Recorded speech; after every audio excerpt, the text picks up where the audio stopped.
মানুষ বড়ই বিচিত্র প্রাণী।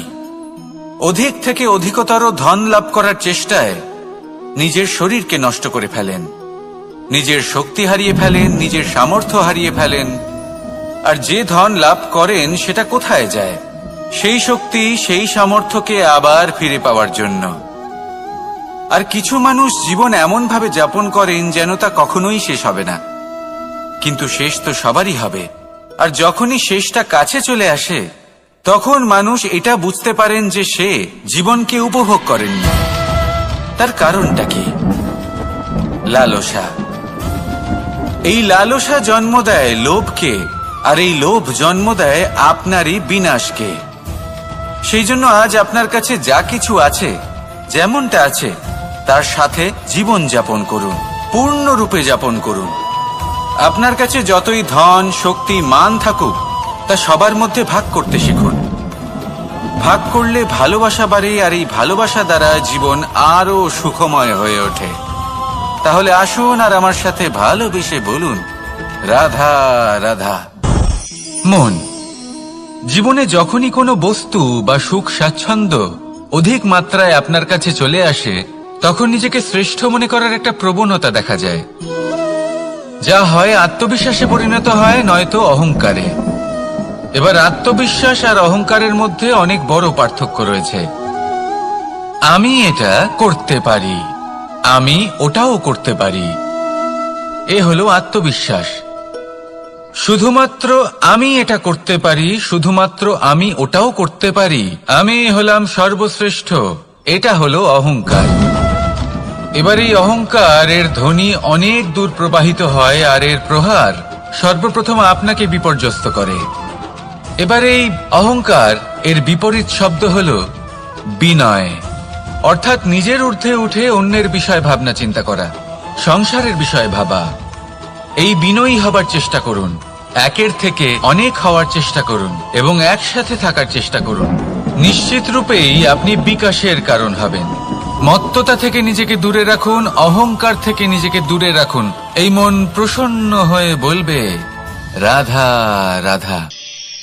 জীবনে যখন কোনো ব্যক্তি নিজের লক্ষ্য প্রাপ্তির জন্য নিরন্তর পরিশ্রম করতে থাকেন, চেষ্টা করতে থাকেন, তখন তিনি কষ্ট অনুভব করেন, কখনো শারীরিক কষ্ট, কখনো মানসিক কষ্ট। এবার উনি এটা ভাবতে থাকেন যে আমি কি উচিত করছি নাকি অনুচিত করছি। কারণ অন্যদিকে এমন একজন ব্যক্তিও আছেন যিনি একদমই পরিশ্রম, চেষ্টা করছেন না। তিনি মদিরা পান করেন, বিলাসিতায় জীবন কাটান, অলস প্রকৃতির হয়ে ওঠেন, নিদ্রাতে বিলীন হয়ে থাকেন আর ভাবেন যে তিনি সুখ লাভ করছেন। কিন্তু এরকম কেন হয়? কারণ যখন আমরা সৎ পথে থাকি, উচিত পথে চলি, লক্ষ্য প্রাপ্ত করার জন্য চেষ্টা করতে থাকি, তখন আমাদের ভেতরে থাকা নেতিবাচক শক্তি এবং পাপ এই দেহকে ত্যাগ করে দেয়। আর এই অনুভূতিটাই আমাদের দুঃখের অনুভূতি দেয়, কষ্ট দেয়। এবার সেখানে যদি আমরা কুপথে চলি, অনুচিত পথে চলতে থাকি, তাহলে আমাদের ভেতরে থাকা পুণ্য এবং ধনাত্মক শক্তি আমাদের দেহ ত্যাগ করে দেয়। আর এই অনুভূতির কারণেই আমরা সুখ অনুভব করি। কিন্তু কখনো ভাববেন যে এই সুখ বেশি সময় পর্যন্ত থাকে না। সেই জন্য সবসময় মনে রাখবেন, যদি আপনি জানেন যে এটাই আপনার লক্ষ্য, এটাই উচিত পথ, শুভ পথ, তাতে নিরন্তরভাবে এগিয়ে যেতে চেষ্টা করতে থাকুন। এই কষ্ট আপনাকে সুখের পরাকাষ্ঠায় কখন পৌঁছে দেবে তা আপনি জানতেই পারবেন না। আসুন আমার সাথে ভালোবেসে বলুন, রাধা রাধা। ঈর্ষা আমাদেরই মনে বসবাস করা আরো একটা শত্রু। তবে এই শত্রু কখনো কখনো আমাদের জন্য লাভদায়কও হতে পারে, কিন্তু যদি আমরা সতর্ক না থাকি তাহলে সেটা ততটাই ঘাতক হয়ে উঠতে পারে। যদি আপনার কোনো প্রতিদ্বন্দ্বী থেকে থাকে যে এগিয়ে চলেছে, তাকে দেখে আপনার মনে ঈর্ষা উৎপন্ন হয়, আর ঈর্ষাবশত আপনি নিরন্তর চেষ্টা করতে থাকেন, পরিশ্রম করতে থাকেন সামনে এগোনোর জন্য, তাহলে তার দ্বারা আপনার বিকাশই হবে। কিন্তু যদি আপনি নিজের বিরোধীকে শেষ করতে দেওয়ার জন্য অগ্রসর হন, তাকে বিনাশ করার জন্য অগ্রসর হন, তাহলে এই ঈর্ষা প্রথমে আপনার বিনাশ অবশ্যই করবে।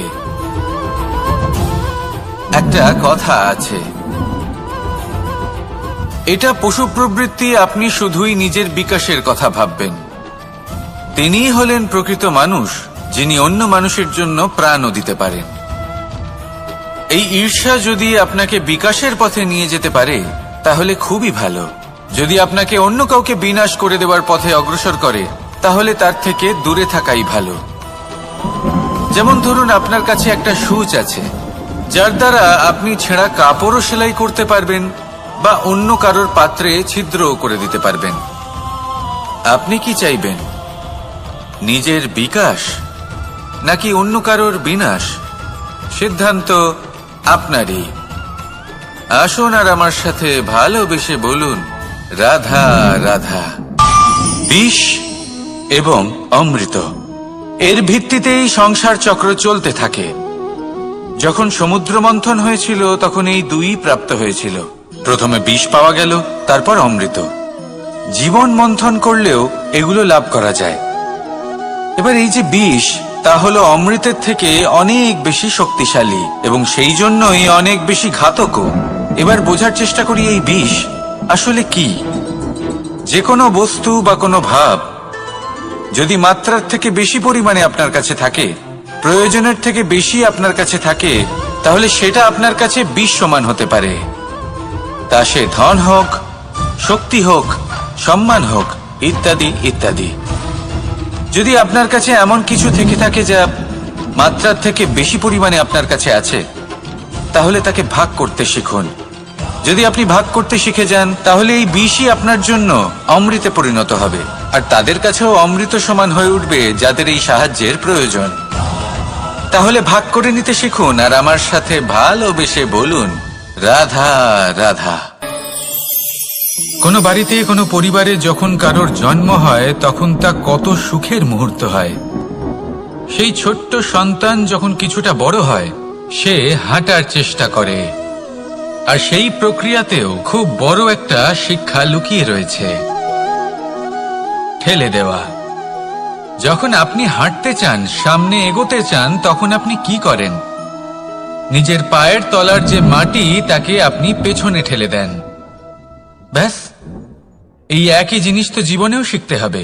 এবার যদি আপনি জ্ঞানের পথে অগ্রসর হতে চান তাহলে অজ্ঞানতাকে পেছনে সরিয়ে দিতে হবে। যদি আপনি প্রকাশের দিকে এগোতে চান তাহলে অন্ধকারকে পেছনে সরিয়ে দিতে হবে। যদি আপনি ভবিষ্যতে সফল হতে চান তাহলে অতীতের যে অসফলতাগুলিকে পেছনে সরিয়ে দিতে হবে। যে জল বইতে বইতে থেমে যায় তাকে আমরা নালা বলে থাকি, তার থেকে দুর্গন্ধ বের হয়। কিন্তু যে জল বইতেই থাকে তাকেই আমরা পবিত্র জল বলি। তাহলে আপনিও কর্ম করতে থাকুন, কখনো থামবেন না, আর আমার সাথে ভালোবেসে বলুন, রাধা রাধা। দেবে যে আপনি বড় বড় সমস্যার সমাধান করতে পারবেন। এবার যদি কথা বলি সব থেকে কঠিন সময়ের, তাহলে সেটা হলো বিচ্ছেদের। যা মা সীতাকে সহ্য করতে হয়েছে শ্রীরামের জন্য, রাধা কৃষ্ণকেও সহ্য করতে হয়েছে। যে ব্যক্তি বিচ্ছেদের সময় সঠিক পথে চলে এসেছে সে জীবনে অনেক শ্রেষ্ঠ স্থানে অবশ্যই পৌঁছতে পারবে। এবার যদি কথা বলি সব থেকে জরুরি এবং গুরুত্বপূর্ণ সময়ের, তাহলে সেটা হলো সংযোগ। সকলকে সাহায্য করতে থাকুন। আপনি অন্যদের সাহায্য করে তাদের যত আনন্দ দিতে পারবেন ততটাই আনন্দ আপনারও জীবনে অবশ্যই আসবে। আসুন আর আমার সাথে ভালোবেসে বলুন, রাধা রাধা। কামবোধ, এটাই আপনার অন্তরের প্রথম শত্রু। বেশিরভাগ মানুষই কামবোধ বলতে লালসা বোঝেন, কিন্তু এটা সম্পূর্ণ সত্য নয়। কামের আসল অর্থ হলো কামনা। এটা খুবই সহজ ব্যাপার। মনুষ্য শরীর থাকলে, মানুষের মন থাকলে এই কামনা অবশ্যই থাকবে। এবার এটাই দেখতে হবে যে এই কামনা নেতিবাচক কামনা নাকি ইতিবাচক কামনা। অন্য কারোর জিনিসে নজর দেওয়া, অন্য কোনো মানুষের উপর নজর দেওয়া, কোনো অনুচিত বস্তুর দিকে নজর দেওয়া, এই নেতিবাচক কামনা। আর এই দুষ্কামনা মানুষকে দিয়ে অপকর্ম করাবেই করাবে। তাই মনে রাখবেন, যে ব্যক্তি নিজের কামনাকে নিয়ন্ত্রণে রাখতে পারেন তিনি সঠিক পথেও থাকেন, সঠিক লক্ষ্যে পৌঁছতেও পারেন। যিনি কামনা নিয়ন্ত্রণে রাখতে পারেন না তিনি তার পথও হারিয়ে ফেলেন এবং লক্ষ্যচ্যুতও হন। তাই মনে রাখবেন, নিজের কামনাগুলিকে নিয়ন্ত্রণে রাখুন। কাম নামক এই শত্রুর ওপর বিজয় লাভ করুন। আর আমার সাথে ভালোবেসে বলুন, রাধা রাধা। ক্রোধ আপনার অন্তরের আরো একটা শত্রু। এই ক্রোধ আসলে কি? আপনার মনের এক ভাবনা, যা আপনার মনেই উৎপন্ন হয়। এই মন আত্মার সাথে যুক্ত থাকে।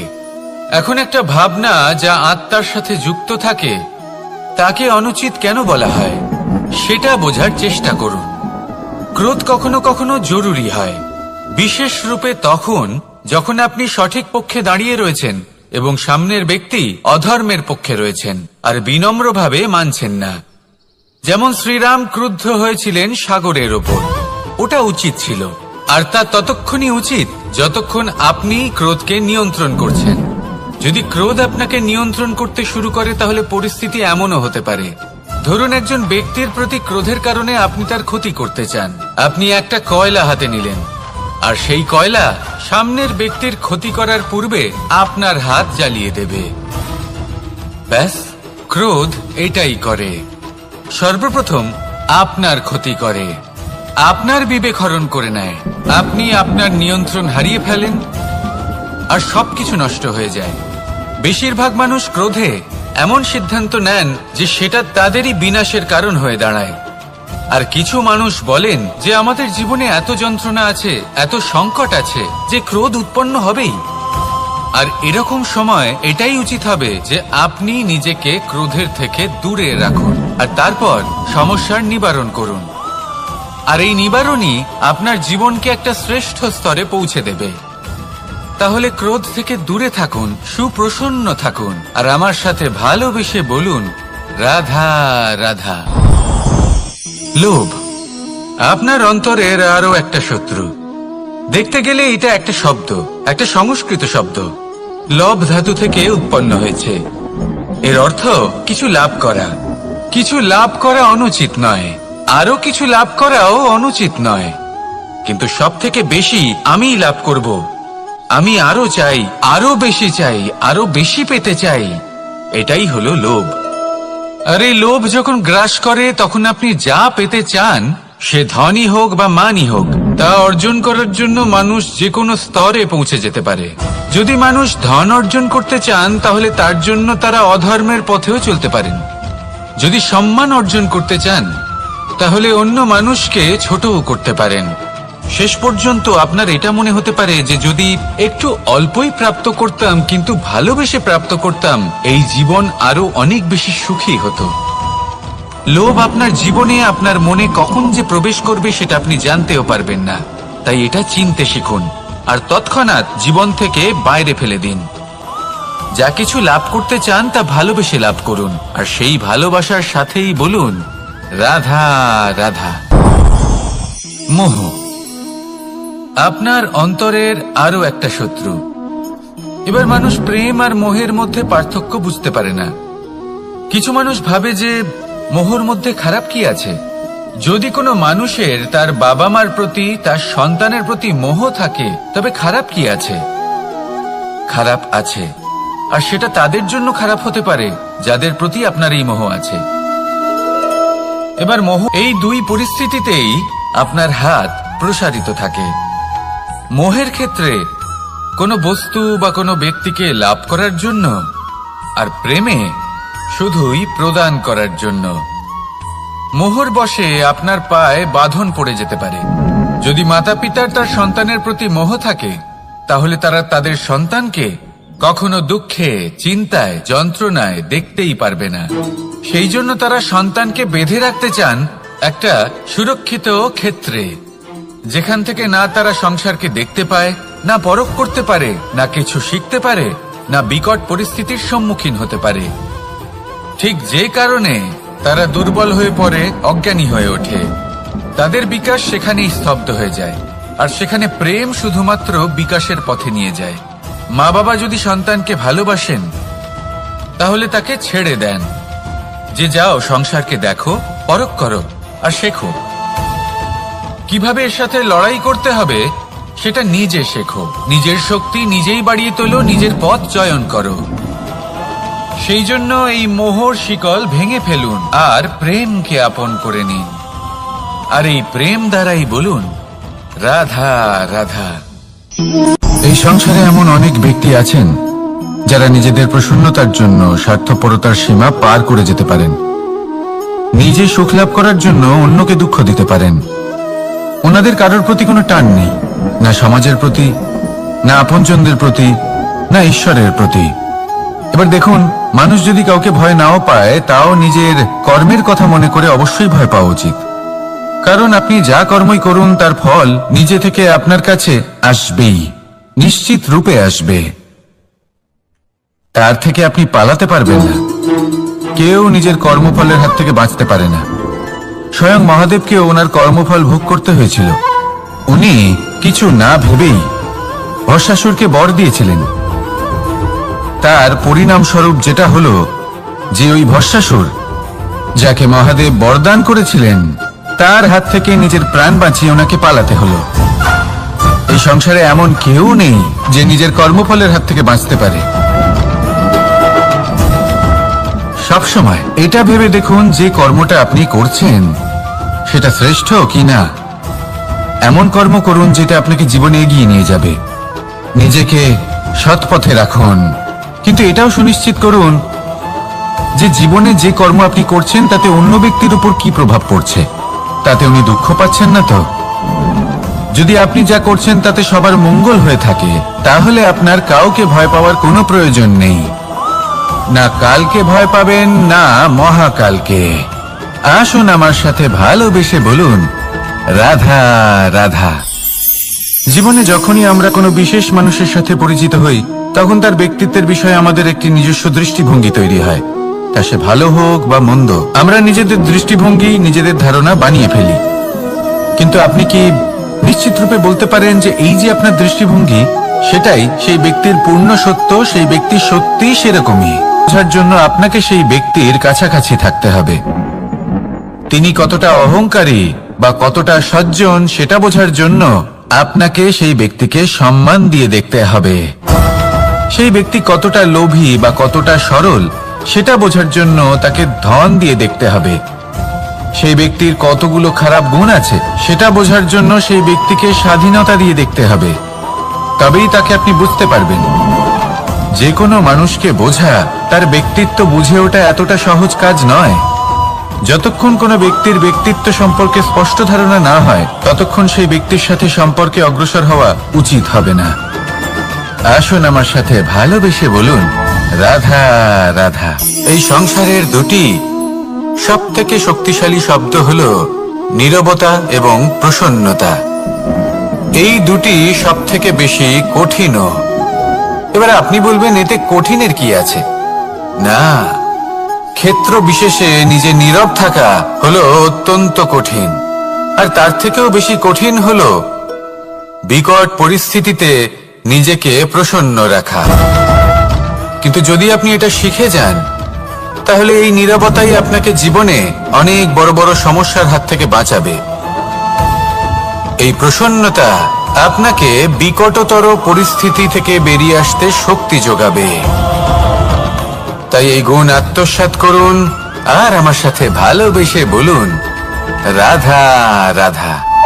আমরা সবাই জীবনে কামনা করি। কেউ ধন সম্পত্তির কামনা করি, কেউ ভালোবাসার, কেউ বন্ধুদের, কেউ নাম খ্যাতি আদি ইত্যাদি। এগুলো লাভ করার জন্য আমরা চেষ্টা করতে থাকি, পরিশ্রম করতে থাকি। কিছু সময় পরে অর্জনও করে ফেলি, কিন্তু সবকিছু অর্জন করার কিছু সময় পরে এরা রুষ্ট হয়ে যান, আমাদের থেকে দূরে চলে যান বা আমাদের থেকে কেড়ে নেওয়া হয়। এমনটা কেন হয়? এমনটা এই কারণে হয় কারণ মানুষের একটা দুর্বলতা আছে। কোনো কিছুই অর্জন করার পরে আস্তে আস্তে সে তার মূল্য, তার গুরুত্ব ভুলে যায়, তার জন্য চেষ্টা করা ছেড়ে দেয়। আর এটাই হলো সব থেকে বড় সমস্যা। ঠিক যেমন কোনো ব্যক্তি যিনি ধন অর্জন করতে চান তার জন্য কঠিন পরিশ্রম করেন, হয়তো ধন অর্জন করেও ফেলেন, তারপর আস্তে আস্তে ওই ধনের মূল্য ভুলে যান, উচিতভাবে তা প্রয়োগ করেন না, আস্তে আস্তে তার ধন, তার সঙ্গ ত্যাগ করে দেয়, সমস্ত পরিশ্রম ব্যর্থ হয়ে যায়। সেই জন্য মনে রাখবেন, এই সংসারে কিছু অর্জন করা অত্যন্ত কঠিন ব্যাপার, কিন্তু তার থেকেও বেশি কঠিন হলো সেটা নিজের সাথে ধরে রাখা। তাই জীবনে যখনই আপনি কিছু অর্জন করবেন তার গুরুত্বটা বুঝুন, আর তারপরে সময় সময় তার মূল্য নিজেকে স্মরণ করাতে থাকুন। কৃতজ্ঞ থাকুন যে আপনার পরিশ্রম আপনাকে এই ফল দান করেছে, আর চিরকাল পরিশ্রম করুন, তবেই আপনি যেটা লাভ করেছেন সেটা আপনার কাছে থেকে যাবে। আসুন আর আমার সাথে ভালোবেসে বলুন, রাধা রাধা। এই সংসারে আপনার সব থেকে বড় বন্ধু কে? কেউ বলবেন ছোটবেলার বন্ধুরা, কেউ বলবেন মাতা পিতা, কেউ বলবেন ঈশ্বর। এবারে বলুন যে এই সংসারে আপনার সব থেকে বড় শত্রু কে? কেউ বলবে আপনার বিরোধী, সেই ব্যক্তি যে আপনাকে হিংসে করে, বা আপনার নিজের অহংকার, আপনার কুকর্ম। আমি বলবো যে এই সংসারে আপনার সব থেকে বড় বন্ধু হলো আপনার নিজের মন। এই চঞ্চল মনকে যদি আপনি নিয়ন্ত্রণ করতে শিখতে পারেন, তাহলে এর থেকে বড় বন্ধু এই সংসারে আপনি কোথাও পাবেন না। সেখানেই যদি এই মন আপনাকে বশ করে ফেলে, তাহলে সংসারে এর থেকে বড় শত্রুও আপনি কোথাও পাবেন না। সেই জন্য এই সংসারকে নিয়ন্ত্রণ করার চেষ্টা ত্যাগ করুন। প্রথমে এই মনকে নিয়ন্ত্রণ করতে শিখে যান, তাহলে এই জীবন নিজে থেকেই সাফল্যের পথে অগ্রসর হবে। আর তখন এই মন প্রসন্ন হয়ে বলবে, রাধা রাধা। সংসারে যদি আপনি শুভ কিছু অর্জন করতে চান, তাহলে দুটি পথ আছে। প্রথম হলো ধর্ম, আর দ্বিতীয় হলো কর্ম। কিছু ব্যক্তি এমন কথাও বলেন যে আমরা তো ধর্মের পথেই অগ্রসর ছিলাম, আমরা তো লক্ষ্য প্রাপ্ত করতে পারলাম না, বরং আমাদের নিন্দা হলো। এবার এরকমটা ঠিক কেন হয়? এরকম এই কারণে হয়, কারণ দেখতে গেলে ধর্ম সবসময় আমাদের এমন পথ দেখায় যেটা আমাদের একটা শুভ লক্ষ্য প্রাপ্তিতে সাহায্য করে, কিন্তু সেই লক্ষ্যে আমাদের পৌঁছতে হবে নিজেদের কর্ম দ্বারা। যদি আপনি ধর্মের পথে অগ্রসর হয়ে থাকেন, তাহলে আপনাকে কর্মও করতে হবে। যদি ধর্মের পথে চলেন কিন্তু কর্ম না করেন, তাহলে লক্ষ্য প্রাপ্তি হবে না। ঠিক সেইভাবেই যদি আপনি কর্ম করতে থাকেন কিন্তু ধর্মের পথে না চলেন, তাও লক্ষ্য প্রাপ্তি হবে না। মনে রাখবেন যে ধর্ম এবং কর্ম হলো একটি মুদ্রার দুই পিঠের সমান। এদের নিজের জীবনে আত্মসাৎ করুন এবং অগ্রসর হন। এই সংসারের প্রত্যেক লক্ষ্য আপনার হবে। আসুন আমার সাথে ভালোবেসে বলুন, রাধা রাধা। প্রত্যেক মানুষ জীবনযাপন করেন, কিন্তু প্রত্যেক মানুষ বেঁচে থাকার রসদ জোগাড় করতে পারেন না। তাহলে কি করা যায়? জীবনের রসদ কিভাবে জোগাড় করা যায়? কিভাবে আমাদের চেষ্টা করে যাওয়া উচিত? আমাদের কি করা উচিত? কিছু কাজ আছে যেগুলো আপনাদের করতে হবে। সর্বপ্রথম, জীবনে যখনই কোনো সমস্যা আসবে, তখন নিরপেক্ষভাবে তার সম্মুখীন হন। তা সে যে সমস্যাই হোক, সেটা সমাধান করার জন্য আপনাকে শুভ পথ নির্বাচন করতেই হবে।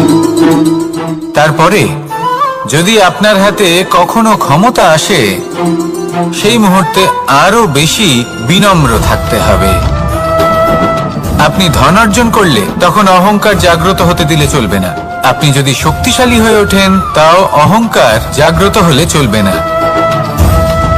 জীবনে যখনই ক্রোধ হবে, তখন নিজেকে নিয়ন্ত্রণ করুন, আর ভেবে দেখুন যে যদি এই মুহূর্তে আপনি ক্রোধ দেখান, তাহলে তার পরিণাম কি হবে।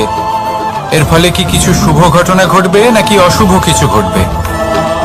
শুধু এই কটা কাজ নিজেদের জীবনে আত্মসাৎ করুন, জীবন যাপন অত্যন্ত সহজ হয়ে যাবে।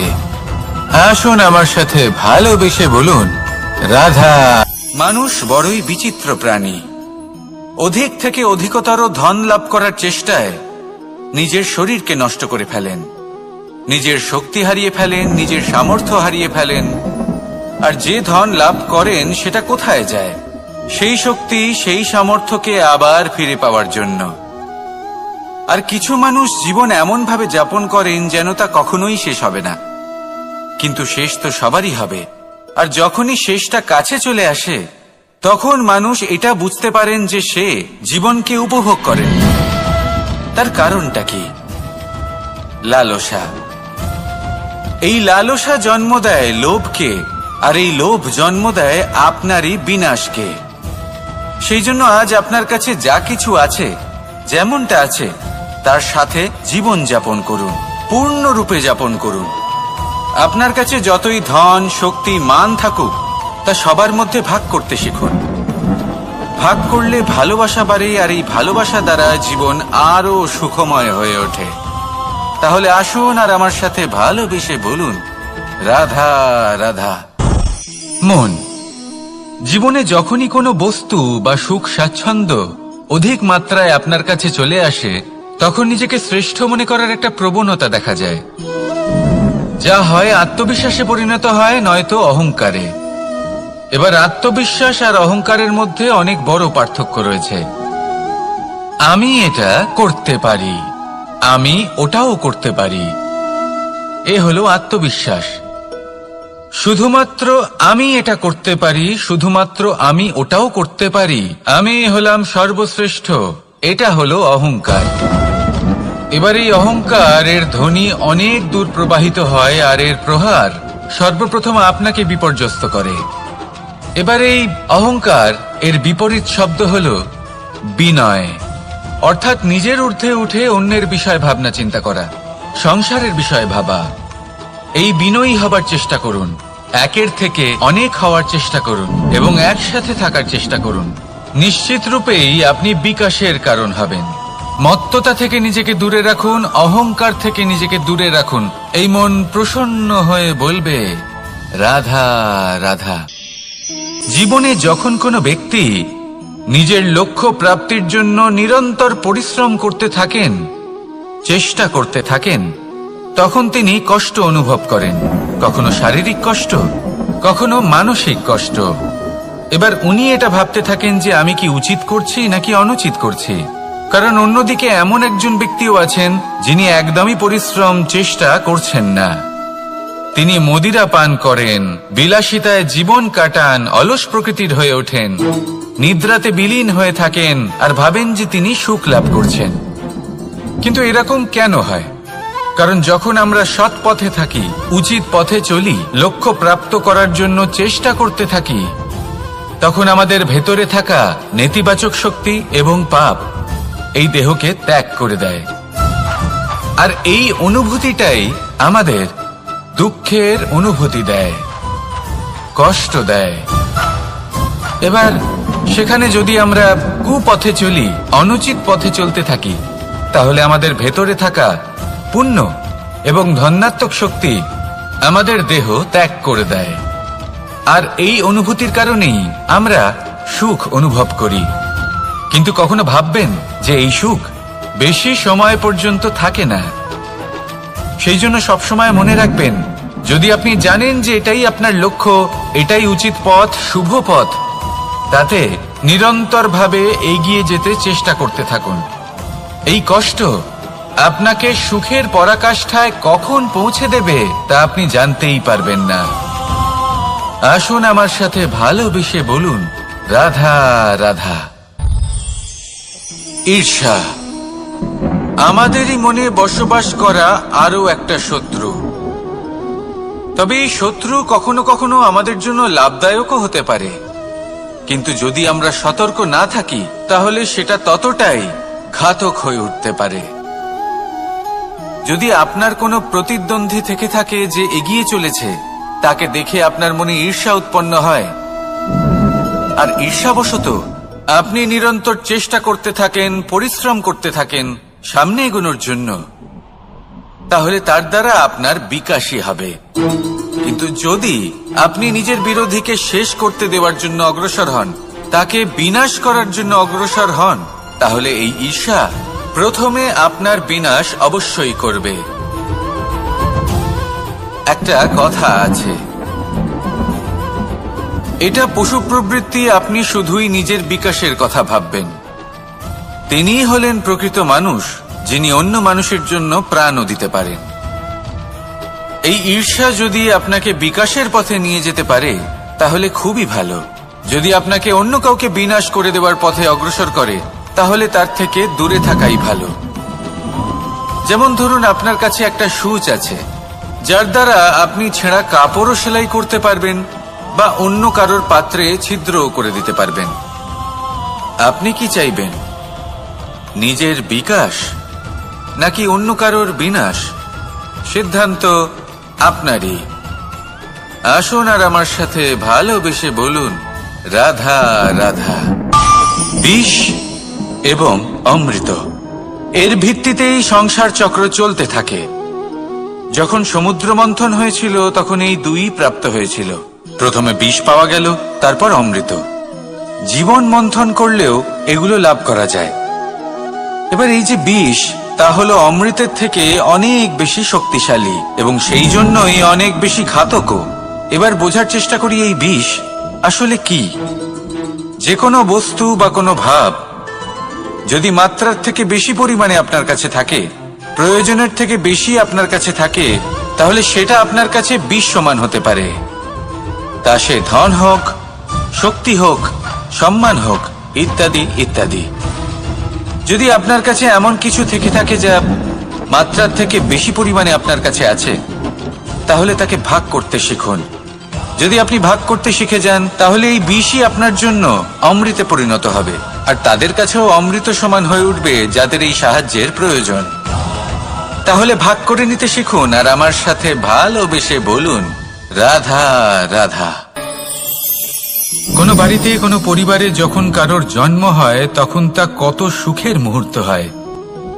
সেই ছোট্ট সন্তান যখন কিছুটা বড় হয়, সে হাঁটার চেষ্টা করে, আর সেই প্রক্রিয়াতেও খুব বড় একটা শিক্ষা লুকিয়ে রয়েছে, ঠেলে দেওয়া। যখন আপনি হাঁটতে চান, সামনে এগোতে চান, তখন আপনি কি করেন? নিজের পায়ের তলার যে মাটি তাকে আপনি পেছনে ঠেলে দেন। ব্যাস, এই একই জিনিস তো জীবনেও শিখতে হবে। এবার যদি আপনি জ্ঞানের পথে অগ্রসর হতে চান তাহলে অজ্ঞানতাকে পেছনে সরিয়ে দিতে হবে। যদি আপনি প্রকাশের দিকে এগোতে চান তাহলে অন্ধকারকে পেছনে সরিয়ে দিতে হবে। যদি আপনি ভবিষ্যতে সফল হতে চান তাহলে অতীতের যে অসফলতাগুলিকে পেছনে সরিয়ে দিতে হবে। যে জল বইতে বইতে থেমে যায় তাকে আমরা নালা বলে থাকি, তার থেকে দুর্গন্ধ বের হয়। কিন্তু যে জল বইতেই থাকে তাকেই আমরা পবিত্র জল বলি। তাহলে আপনিও কর্ম করতে থাকুন, কখনো থামবেন না, আর আমার সাথে ভালোবেসে বলুন, রাধা রাধা। যোগাসন। যোগাসনে আসন অত্যন্ত গুরুত্বপূর্ণ। এবার আমি বলবো সবথেকে শ্রেষ্ঠ আসন কোনটি। আশ্বাস। নিজেকে আশ্বস্ত করতে থাকুন যে আমি আছি, সব ঠিক হবে, যা হচ্ছে ভালোর জন্য হচ্ছে। এই আশ্বাস আপনাকে জীবনে এমন ধনাত্মক বিশ্বাস দেবে যে আপনি বড় বড় সমস্যার সমাধান করতে পারবেন। এবার যদি কথা বলি সবথেকে কঠিন সময়ের, তাহলে সেটা হলো বিচ্ছেদের। যা মা সীতাকে সহ্য করতে হয়েছে শ্রীরামের জন্য, রাধা কৃষ্ণকেও সহ্য করতে হয়েছে। যে ব্যক্তি বিচ্ছেদের সময় সঠিক পথে চলে এসেছে সে জীবনে অনেক শ্রেষ্ঠ স্থানে অবশ্যই পৌঁছতে পারবে। এবার যদি কথা বলি সবথেকে জরুরি এবং গুরুত্বপূর্ণ সময়ের, তাহলে সেটা হলো সংযোগ। সকলকে সাহায্য করতে থাকুন, আপনি অন্যদের সাহায্য করে তাদের যত আনন্দ দিতে পারবেন ততটাই আনন্দ আপনারও জীবনে অবশ্যই আসবে। আসুন আর আমার সাথে ভালোবেসে বলুন, রাধা রাধা। কামবোধ, এটাই আপনার অন্তরের প্রথম শত্রু। বেশিরভাগ মানুষই কামবোধ বলতে লালসা বোঝেন, কিন্তু এটা সম্পূর্ণ সত্য নয়। কামের আসল অর্থ হল কামনা। এটা খুবই সহজ ব্যাপার। মনুষ্য শরীর থাকলে, মানুষের মন থাকলে এই কামনা অবশ্যই থাকবে। এবার এটাই দেখতে হবে যে এই কামনা নেতিবাচক কামনা নাকি ইতিবাচক কামনা। অন্য কারোর জিনিসে নজর দেওয়া, অন্য কোনো মানুষের উপর নজর দেওয়া, কোনো অনুচিত বস্তুর দিকে নজর দেওয়া, এই নেতিবাচক কামনা। আর এই দুষ্কামনা মানুষকে দিয়ে অপকর্ম করাবেই করাবে। তাই মনে রাখবেন, যে ব্যক্তি নিজের কামনাকে নিয়ন্ত্রণে রাখতে পারেন তিনি সঠিক পথেও থাকেন, সঠিক লক্ষ্যে পৌঁছতেও পারেন। যিনি কামনা নিয়ন্ত্রণে রাখতে পারেন না তিনি তার পথও হারিয়ে ফেলেন এবং লক্ষ্যচ্যুতও হন। তাই মনে রাখবেন, নিজের কামনাগুলিকে নিয়ন্ত্রণে রাখুন। কাম নামক এই শত্রুর ওপর বিজয় লাভ করুন। আর আমার সাথে ভালোবেসে বলুন, রাধা রাধা। ক্রোধ, আপনার অন্তরের আরো একটা শত্রু। এই ক্রোধ আসলে কি? আপনার মনের এক ভাবনা, যা আপনার মনেই উৎপন্ন হয়। এই মন আত্মার সাথে যুক্ত থাকে। এখন একটা ভাবনা যা আত্মার সাথে যুক্ত থাকে তাকে অনুচিত কেন বলা হয় সেটা বোঝার চেষ্টা করুন। ক্রোধ কখনো কখনো জরুরি হয়, বিশেষ রূপে তখন যখন আপনি সঠিক পক্ষে দাঁড়িয়ে রয়েছেন এবং সামনের ব্যক্তি অধর্মের পক্ষে রয়েছেন আর বিনম্রভাবে মানছেন না। যেমন শ্রীরাম ক্রুদ্ধ হয়েছিলেন সাগরের ওপর। ওটা উচিত ছিল, আর তা ততক্ষণই উচিত যতক্ষণ আপনি ক্রোধকে নিয়ন্ত্রণ করছেন। যদি ক্রোধ আপনাকে নিয়ন্ত্রণ করতে শুরু করে তাহলে পরিস্থিতি এমনও হতে পারে, ধরুন একজন ব্যক্তির প্রতি ক্রোধের কারণে আপনি তার ক্ষতি করতে চান। আপনি একটা কয়লা হাতে নিলেন আর সেই কয়লা সামনের ব্যক্তির ক্ষতি করার পূর্বে আপনার হাত জ্বালিয়ে দেবে। ব্যাস, ক্রোধ এটাই করে। সর্বপ্রথম আপনার ক্ষতি করে, আপনার বিবেক হরণ করে নেয়। আপনি আপনার নিয়ন্ত্রণ হারিয়ে ফেলেন আর সবকিছু নষ্ট হয়ে যায়। বেশিরভাগ মানুষ ক্রোধে এমন সিদ্ধান্ত নেন যে সেটা তাদেরই বিনাশের কারণ হয়ে দাঁড়ায়। আর কিছু মানুষ বলেন যে আমাদের জীবনে এত যন্ত্রণা আছে, এত সংকট আছে যে ক্রোধ উৎপন্ন হবেই। আর এরকম সময় এটাই উচিত হবে যে আপনি নিজেকে ক্রোধের থেকে দূরে রাখুন আর তারপর সমস্যার নিবারণ করুন। আর এই নিবারণই আপনার জীবনকে একটা শ্রেষ্ঠ স্তরে পৌঁছে দেবে। তাহলে ক্রোধ থেকে দূরে থাকুন, সুপ্রসন্ন থাকুন আর আমার সাথে ভালোবেসে বলুন, রাধা রাধা। লোভ, আপনার অন্তরের আরো একটা শত্রু। দেখতে গেলে এটা একটা শব্দ, একটা সংস্কৃত শব্দ। লব ধাতু থেকে উৎপন্ন হয়েছে। এর অর্থ কিছু লাভ করা। কিছু লাভ করা অনুচিত নয়, আরো কিছু লাভ করাও অনুচিত নয়, কিন্তু সব থেকে বেশি আমি লাভ করব, আমি আরো চাই, আরো বেশি চাই, আরো বেশি পেতে চাই, এটাই হলো লোভ। আর এই লোভ যখন গ্রাস করে তখন আপনি যা পেতে চান, সে ধনই হোক বা মানই হোক, তা অর্জন করার জন্য মানুষ যে কোনো স্তরে পৌঁছে যেতে পারে। যদি মানুষ ধন অর্জন করতে চান তাহলে তার জন্য তারা অধর্মের পথেও চলতে পারেন। যদি সম্মান অর্জন করতে চান তাহলে অন্য মানুষকে ছোটও করতে পারেন। শেষ পর্যন্ত আপনার এটা মনে হতে পারে যে যদি একটু অল্পই প্রাপ্ত করতাম কিন্তু ভালোবেসে প্রাপ্ত করতাম, এই জীবন আরো অনেক বেশি সুখী হতো। লোভ আপনার জীবনে, আপনার মনে কখন যে প্রবেশ করবে সেটা আপনি জানতেও পারবেন না।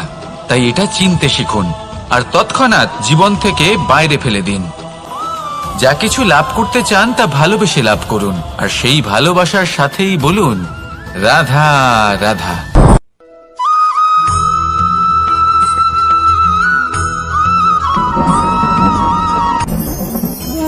ভোজন। এবার ভোজন সংগ্রহ করার জন্য মানুষ কি না করেন, সব সময় চেষ্টা করতে থাকেন। ফসল উৎপাদনের জন্য অনেক পরিশ্রম করতে থাকেন, কিন্তু অনেক সময় অনেক পরিশ্রম করার পরেও ফসল ভালো উৎপাদন হয় না। এর কারণ কি? কারণ হলো এটাই যে আপনি পরিশ্রম হয়তো অনেক করেছেন, কিন্তু আপনার নজর তো সেই বীজের দিকে ছিলই না যা আপনি রোপণ করেছেন। সেই জন্য সবসময় কোনো বীজ রোপণ করার আগে তাকে পরখ করে দেখুন, তা অত্যন্ত আবশ্যক। আর সেইভাবেই যখনই কোনো কর্মের প্রশ্ন আসে, তাহলে সেখানে শুধুমাত্র পরিশ্রম যথেষ্ট নয়। সেই কাজের প্রতি আপনার কর্তব্য কি, আপনার উদ্দেশ্য কি, সেটা জানা হলো অত্যন্ত গুরুত্বপূর্ণ। তাই কর্ম করুন, কিন্তু সেই কর্মের প্রতি আপনার যা উদ্দেশ্য তার মাহাত্ম্য বুঝতে চেষ্টা করুন। তাহলে আসুন আমার সাথে ভালোবেসে বলুন, রাধা রাধা।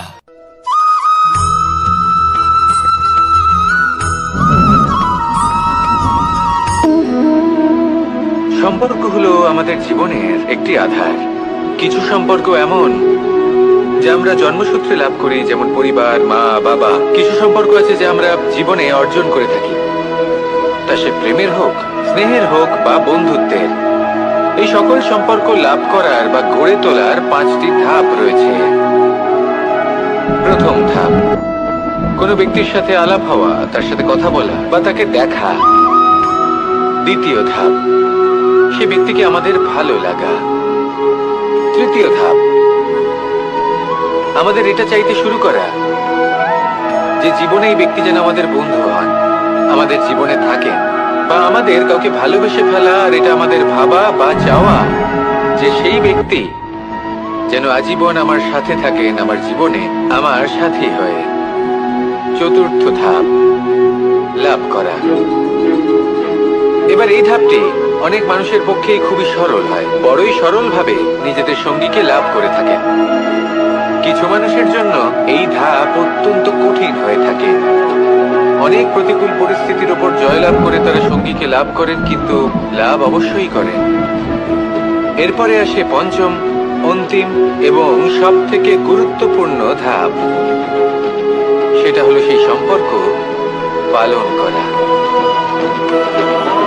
এটা হলো এমন এক বিষয় যা প্রত্যেক মানুষের শেখা উচিত। যদি ব্যক্তি নিজের জীবনে সম্পর্ক রক্ষা করতে শিখে যান, তবে প্রত্যেক সম্পর্ক তার জীবনকে স্বর্গ করে তুলবে। আসুন আর আমার সাথে ভালোবেসে বলুন, রাধা রাধা।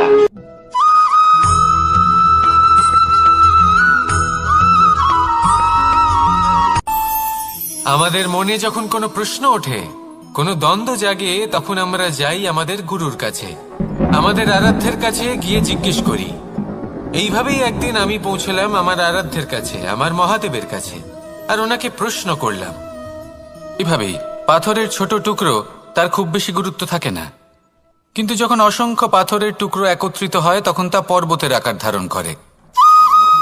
সেইভাবেই কিছু মানুষ যখন একত্রিত হন তখন তৈরি হয় পরিবার, কিছু পরিবার যখন একত্রিত হয় তখন তৈরি হয় সমাজ, যখন অনেক সংখ্যক সমাজ একত্রিত হয় তখন তৈরি হয় রাজ্য। এবার এই রাজ্যের সব থেকে গুরুত্বপূর্ণ ব্যক্তি হতে পারেন রাজা, কিন্তু তাও সেই রাজা একা কিছু করতে পারেন না। যুদ্ধ লড়ার সময় তারও নিজের সৈন্যদলকে প্রয়োজন পড়ে। কিন্তু এই সংসারে এমন একজন ব্যক্তি আছেন যিনি একাই সব কাজ করতে থাকেন, এবং সেই ব্যক্তি হলেন মা। আমাদের জীবনে একজন পিতার ভূমিকা কিন্তু নিঃসন্দেহে অমূল্য, কিন্তু আমাদের সকলের জীবনে যে ভূমিকা একজন মায়ের তা অন্য কারোর থাকে না। একজন মা একাই সন্তানকে বড় করতে পারেন, সংস্কারী করে তুলতে পারেন, তার জন্য পরিশ্রম করেন। আর এত কিছু কাজ করার পরেও তার কাজের জন্য তিনি প্রশংসা অবশ্য পান না। উল্টে যদি সেই সন্তান অনুচিত পথে চালিত হয়, অনুচিত কর্ম করে, তখন সেই মাকেই অপবাদের পাত্র হয়ে উঠতে হয়। আমাদের জীবনে মায়ের যোগদান কতটা সেটা বুঝুন। আপনাকে বড় করে তোলার জন্য উনি কতটা পরিশ্রম করেছেন সেটা বুঝুন। আজ থেকে, এখন থেকে, এই মুহূর্ত থেকে মাকে সম্মান করতে শিখুন। যখন সময় পাবেন, যখন সুযোগ হবে, তখন তার প্রশংসা করুন, ওনারও ভালো লাগবে। আর মায়ের এই মমতার জন্য, তার এই ভূমিকার জন্য আসুন সবাই মিলে আমরা তাকে প্রণাম করি, আর সকলে মিলে ভালোবেসে বলি, রাধা রাধা।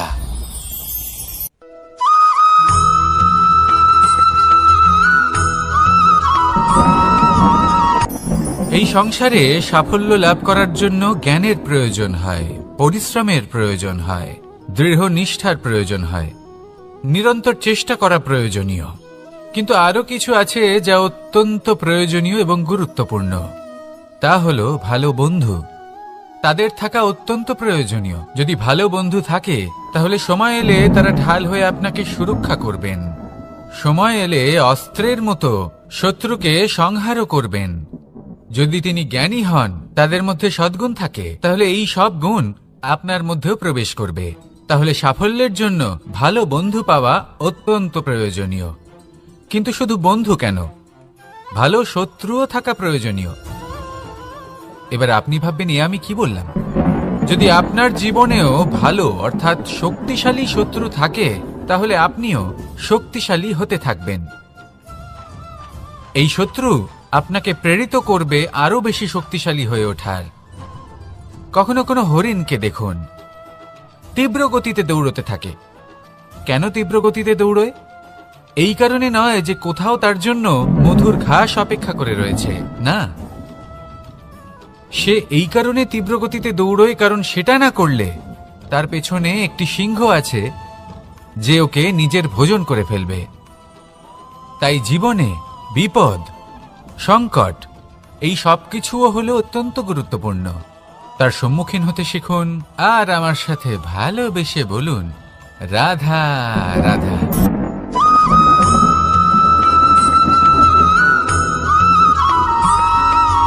কথায় আছে, প্রত্যেক পুত্র তার পিতার প্রতিচ্ছবি হয়, আর সমস্ত প্রতিচ্ছবি চায় যেন সে তার অস্তিত্ব প্রাপ্ত করতে পারে। পুত্র চায় সে যেন তার পিতার মতো হয়, বা কখনো কখনো তার থেকেও শ্রেষ্ঠ হয়। সেটা কোনো অনুচিত ব্যাপার নয়। অনুচিত তখন হয় যখন পুত্র নিজের পিতার মতো হবার স্বপ্ন পূরণ করতে গিয়ে বা তার থেকেও শ্রেষ্ঠ হওয়ার স্বপ্ন পূরণে অনুচিত পথের আশ্রয় নেয়। কারণ তারপরে সে তার পিতার গুণগুলি আত্মসাৎ করতে চায় না।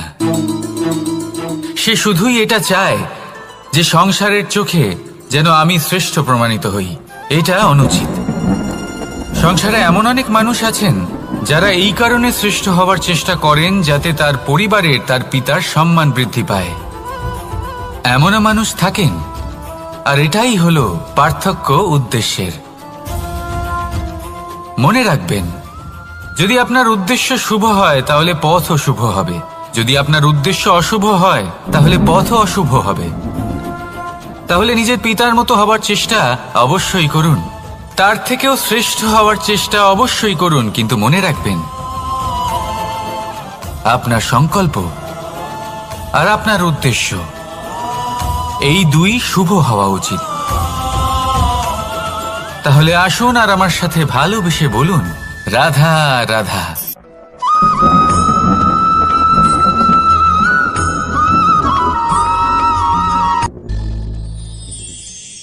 শিশিরের বিন্দু পাতার ওপর পড়ে আর তার গায়ে লেগে থাকে।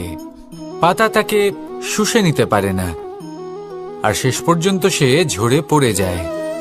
অন্যদিকে রয়েছে মেঘ এবং চাতক। এদের মধ্যে অনেক দূরত্ব থাকে। মেঘ থাকে আকাশে আর চাতক থাকে ধরিত্রীতে। কিন্তু যখন এই মেঘ থেকে বৃষ্টি ঝরে পড়ে, এই চাতক কিন্তু সেই জলই পান করে, নয়তো সে তৃষ্ণার্ত থেকে যায়। এবার অন্যদিকে দেখলাম শিশির বিন্দু আর পাতার এই সম্পর্ক। এরা খুব কাছাকাছি থাকে, ঘনিষ্ঠও থাকে। অন্যদিকে রয়েছে মেঘ এবং চাতকের সম্পর্ক, যাদের মধ্যে অনেক দূরত্ব থাকা সত্ত্বেও তারা খুব ঘনিষ্ঠ, তাই না? এই সারমর্ম খুব সরল। এই নৈকট্য, এই দূরত্ব, তা আপনার সম্পর্কে প্রভাব কিছুতেই ফেলতে পারে না। এই নৈকট্য, এই দূরত্ব, এইসব হলো শুধুমাত্র মনের ব্যাপার। কখনো আপনি অনুভব করেছেন আপনি কারোর থেকে অনেক অনেক দূরে আছেন, অনেক দূরে আছেন, তাও সেই ব্যক্তির প্রতি আপনি টান অনুভব করেন। সেখানে আপনি কারোর সাথে প্রত্যেক দিন অতিবাহিত করেন, সমস্ত জীবন অতিবাহিত করেন, সব থেকে বেশি সময় তার সাথে অতিবাহিত করেন, তাও তার প্রতি সেই টান অনুভব করেন না। এই সংকেত হলো মনের দূরত্বের। তাহলে মনের এই দূরত্ব দূর করুন আর আমার সাথে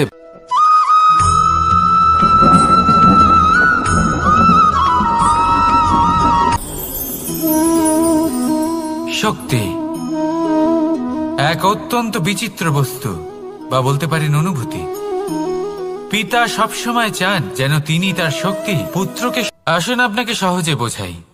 যদি আপনি সুপাত্র হন আর আপনাকে শক্তি দেওয়া হয়, তাহলে আপনি সেই শক্তির গুরুত্ব বুঝবেন, কোথায় সেই শক্তি প্রয়োগ করা উচিত সেটা বুঝবেন। আর এটা যেহেতু অর্জন করা শক্তি হবে, সেই শক্তির অপব্যবহার হবে না। কিন্তু যদি এই আপনি কুপাত্র হন আর যদি আপনাকে এই শক্তি দেওয়া হয়, তাহলে কি হবে? দেখতে গেলে এই শক্তি আপনি দান হিসেবে পেয়েছেন, তাই না আপনি এই শক্তির গুরুত্ব বুঝবেন আর না এর প্রয়োগ আপনি জানবেন। তার অপব্যবহার হওয়া সুনিশ্চিত। তাই যদি আপনি কোনো শক্তি অর্জন করতে চান, তাহলে আগে তার যোগ্য হয়ে উঠুন। পুত্র নয়, পাত্র হয়ে উঠুন। আর আমার সাথে ভালোবেসে বলুন, রাধা রাধা।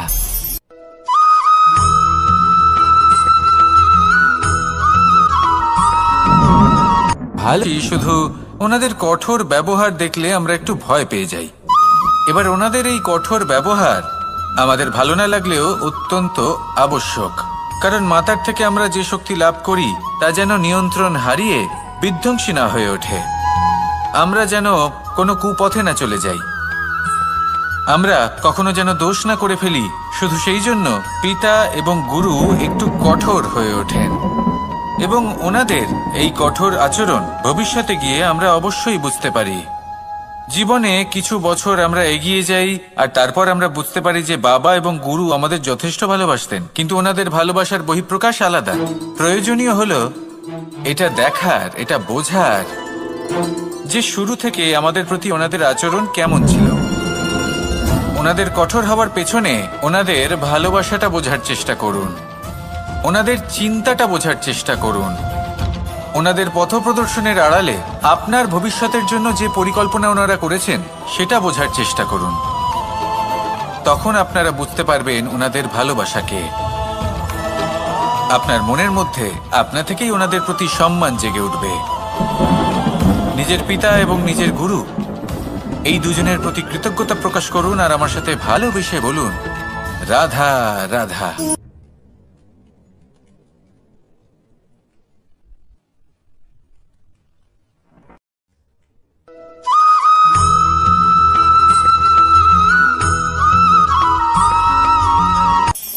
কখনো কোনো বাগানের কোনো বৃক্ষকে দেখেছেন যেখানে সুগন্ধি ফুল থাকে, রসালো ফল থাকে? রোদ পেলে এই বৃক্ষগুলি শুকিয়ে যায়। প্রয়োজনের থেকে কম রোদ পেলেও এই বৃক্ষ কিন্তু শুকিয়ে যায়। প্রয়োজনের থেকে কম জল যদি পায়, এই বৃক্ষ শুকিয়ে যেতে পারে। প্রয়োজনের থেকে অতিরিক্ত জল যদি পায়, তখনও এই বৃক্ষের শিকড়গুলি নষ্ট হয়ে যেতে পারে। এবার এটাই কিন্তু আমাদের সংসারের সাথেও হয়। আমাদের সংসারের সকল প্রতিভাশালী ব্যক্তি, যেমন লেখক, বিচারক, প্রবক্তা, যোদ্ধা, এদের সবার ক্ষেত্রে এই কথাটাই প্রযোজ্য। যদি বেশি প্রশংসা করা হয়, তাহলেও এরা হারিয়ে যাবেন। প্রয়োজনের থেকে বেশি যদি নিন্দা করা হয়, তখনও তারা নত হয়ে পড়বেন।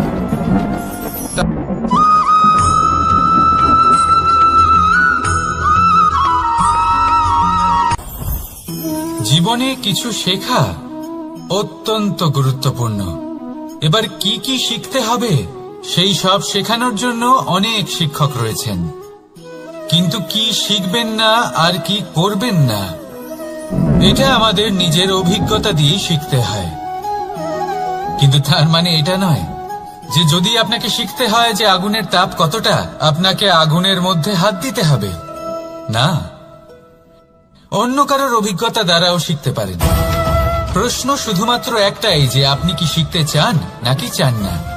যদি আপনি এটাই ভাবেন যে আমি শুধুই নিজের অভিজ্ঞতা দ্বারাই শিখতে চাই, তাহলে জীবনকাল ছোট মনে হবে, অনেক কিছুই শিখতে পারবেন না। তাই নিজের সাথে সাথে বড়দের অভিজ্ঞতার দ্বারাও শেখা শুরু করে দিন। এই সংসারের অভিজ্ঞতা দ্বারা শিখতে শুরু করে দিন। আর এটা নিশ্চিত রূপে শেখা আবশ্যক যে কখন কি করবেন না, কোথায় থামতে হবে আর কোথায় থামবেন না। তাহলে আসুন আর আমার সাথে ভালোবেসে বলুন, রাধা রাধা।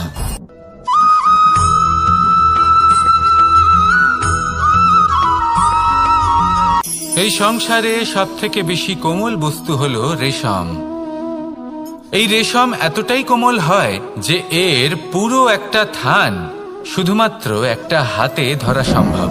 পাক দিতে থাকে, পাক দিতেই থাকে আর আস্তে আস্তে তার মধ্যেই জড়িয়ে পড়ে।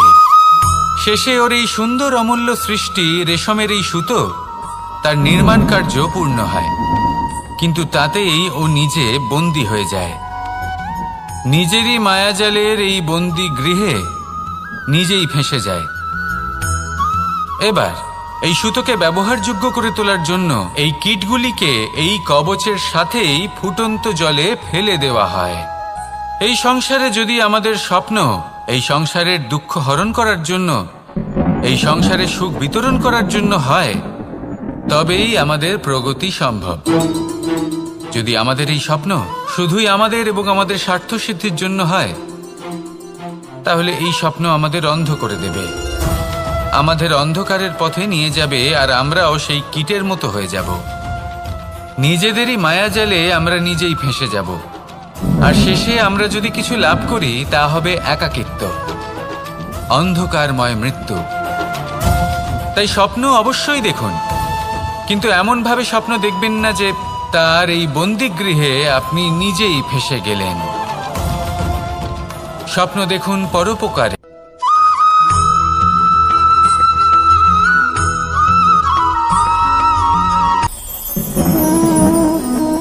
শক্তি এক অত্যন্ত বিচিত্র বস্তু, বা বলতে পারেন অনুভূতি। পিতা সবসময় চান যেন তিনি তার শক্তি পুত্রকে। আসুন আপনাকে সহজে বোঝাই। যদি আপনি সুপাত্র হন আর আপনাকে শক্তি দেওয়া হয়, তাহলে আপনি সেই শক্তির গুরুত্ব বুঝবেন, কোথায় সেই শক্তি প্রয়োগ করা উচিত সেটা বুঝবেন। আর এটা যেহেতু অর্জন করা শক্তি হবে, সেই শক্তির অপব্যবহার হবে না।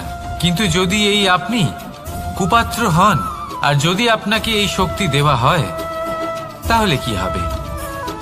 দেখতে গেলে এই শক্তি আপনি দান হিসেবে পেয়েছেন, তাই না আপনি এই শক্তির গুরুত্ব বুঝবেন আর না এর প্রয়োগ আপনি জানবেন। তার অপব্যবহার হওয়া সুনিশ্চিত। তাই যদি আপনি কোনো শক্তি অর্জন করতে চান, তাহলে আগে তার যোগ্য হয়ে উঠুন, পুত্র নয় পাত্র হয়ে উঠুন। আর আমার সাথে ভালোবেসে বলুন, রাধা রাধা।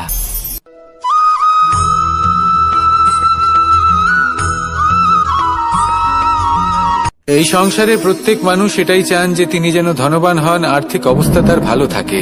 তুই আঘাত প্রদান করুক না কেন, প্রেম পূর্বক সহ্য করে আর তার বদলে অমূল্য রত্ন প্রদান করে।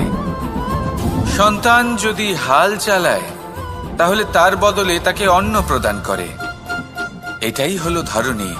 এবার এর থেকে আমরা কি শিক্ষা পেতে পারি? এটাই যে কারোর জন্য কিছু করা বা কাউকে কিছু দেওয়া মনে কোনো কামনা ছাড়াই। আর এই কথাটা বুঝে যান, যদি কারোর জন্য কামনা না রেখে বা কোনো পাওয়ার আশা না রেখে কারোর জন্য কিছু করেন বা কারোকে কিছু দেন, যদি এটা আপনি শিখতে পারেন, তবে আপনি ভালোবাসতে শিখে গেছেন। আর সেই জন্যই এই ধরিত্রীকে মাতা বলা হয়, কারণ মাতা শুধু উনি নন যিনি গর্ভে সন্তানকে ধারণ করেন, মাতা তো উনিও যিনি জীবন বাঁচতে শেখান, যিনি জীবন বাঁচার উদাহরণ প্রদান করেন। তাহলে ধরনীর থেকে এই নিঃস্বার্থ ভাব শিখুন, নিঃস্বার্থ ভালোবাসা শিখুন, আর এই ভালোবাসার সাথেই বলুন, রাধা রাধা।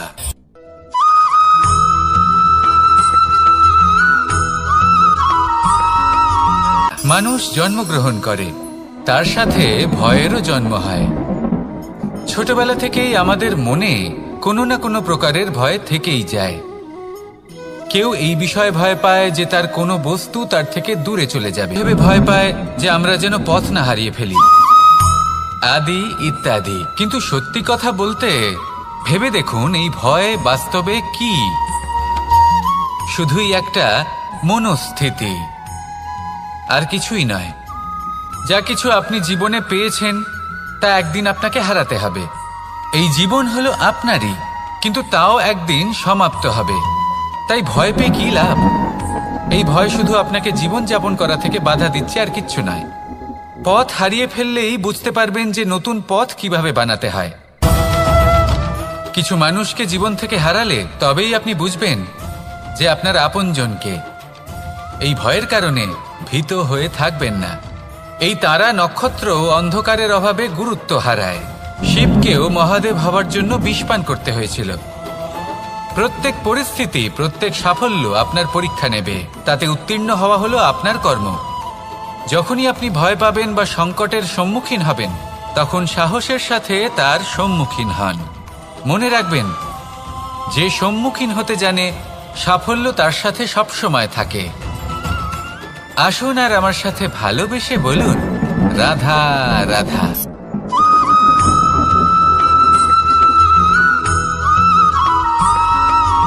জীবনে অগ্রসর হওয়ার জন্য আমাদের কাকে প্রয়োজন হয়? মাতা পিতা, বন্ধু, প্রেম, সাহায্য, অর্থ, পরিশ্রম, আশা। ভিন্ন ভিন্ন মানুষ ভিন্ন ভিন্ন বিকল্প চয়ন করে। যদি আমি আপনাকে বলি, তাহলে জয় আর পরাজয়ের মন্ত্র দুটো শব্দের উপর নির্ভর করে, মেনে নেওয়া আর দৃঢ় হওয়া। যদি মেনে নেন তাহলে হেরে যাবেন, যদি দৃঢ় হন তাহলে নিশ্চিত রূপে জয়ী হবেন। যদি কখনো আপনি ক্লান্ত হয়ে ওঠেন, আপনি দুঃখী হন, পুরোপুরি ভেঙে পড়েছেন, তখন মেনে নেবেন না যে আপনি ভেঙে পড়েছেন, নয়তো হেরে যাবেন। তখন উল্টে স্থির করবেন যে যাই হয়ে যাক না কেন, আমি জয়ী হবই। আর আপনি দেখবেন যে জয় নিশ্চিত রূপে আপনার কাছেই আসবে। তাহলে এই কথা মনে রাখবেন আর আমার সাথে ভালোবেসে বলবেন, রাধা রাধা।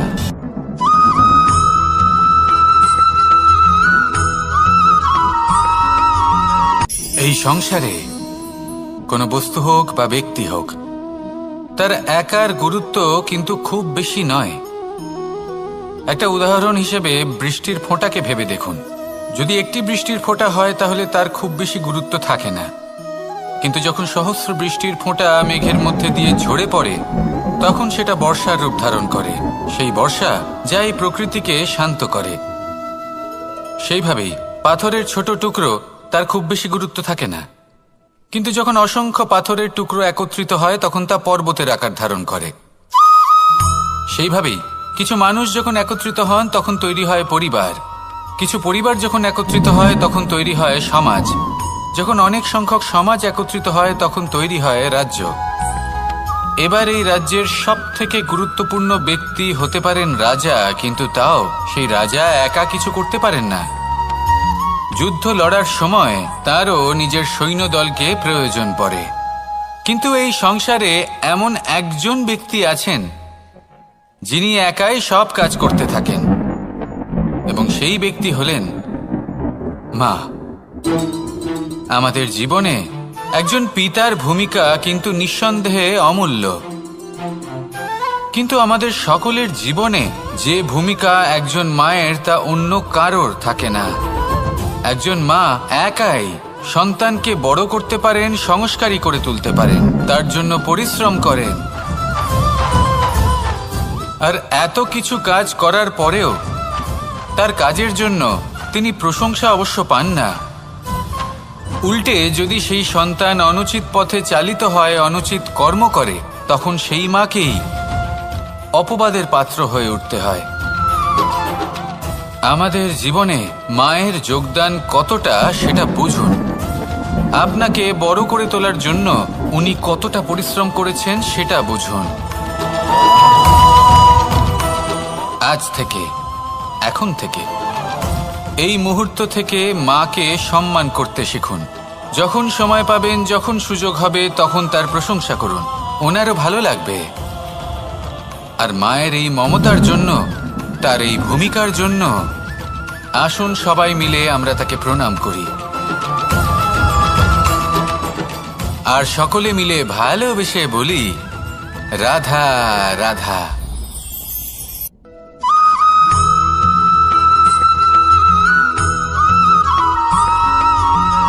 এই সংসারের সব থেকে গুরুত্বপূর্ণ তত্ত্ব কোনটা? প্রথম হলো সময়। জন্ম থেকে মৃত্যু পর্যন্ত এই যে সময়, এটাই তো হলো জীবন। দ্বিতীয় হলো জীবন, যাতে আমরা সময়ের সদ্ব্যবহার করি, শ্রেষ্ঠ থেকে শ্রেষ্ঠতর কাজ করার চেষ্টা করি, বহু বছরের এই পরম্পরা, এই সংস্কৃতিকে এগিয়ে নিয়ে যাওয়ার চেষ্টা করি, এই সংসারে আমরা অংশগ্রহণ করতে চেষ্টা করি। তৃতীয় হলো ধন, সেই ধন যা প্রত্যেক ব্যক্তি অর্জন করতে চেষ্টা করেন। এবার এই তিনটি তত্ত্বের মধ্যে একটা সামঞ্জস্য আছে, সমান ব্যাপার আছে, সে ধনই হোক বা সময় হোক বা হোক জীবন। আর সেই সমান ব্যাপার হলো যে যদি আপনি এটা গণনা করতে থাকেন তাহলে তা কমতে থাকে, যদি আপনি এটা ব্যবহার করেন তাহলে তা বাড়তে থাকে। একে সংগঠিত করে রাখতে চেষ্টা করলে এ হাত থেকে ফসকে যায়, কিন্তু যদি আপনি একে সামলে রাখতে শিখে যান তাহলে এমন কাজ করবেন যাতে সংসারের সাথে সাথে পরবর্তী প্রজন্ম লাভবান হবে। যদি কিছু শিখতে চান তাহলে সামলাতে শিখুন, গণনা করা বা সংগঠিত করা নয়। আসুন আর আমার সাথে ভালোবেসে বলুন, রাধা রাধা।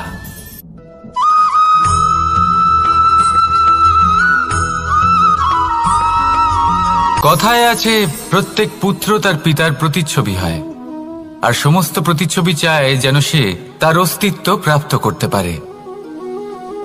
পুত্র চায় সে যেন তার পিতার মতো হয়, বা কখনো কখনো তার থেকেও শ্রেষ্ঠ হয়। সেটা কোনো অনুচিত ব্যাপার নয়। অনুচিত তখন হয় যখন পুত্র নিজের পিতার মতো হবার স্বপ্ন পূরণ করতে গিয়ে বা তার থেকেও শ্রেষ্ঠ হওয়ার স্বপ্ন পূরণে অনুচিত পথের আশ্রয় নেয়। কারণ তারপরে সে তার পিতার গুণগুলি আত্মসাৎ করতে চায় না।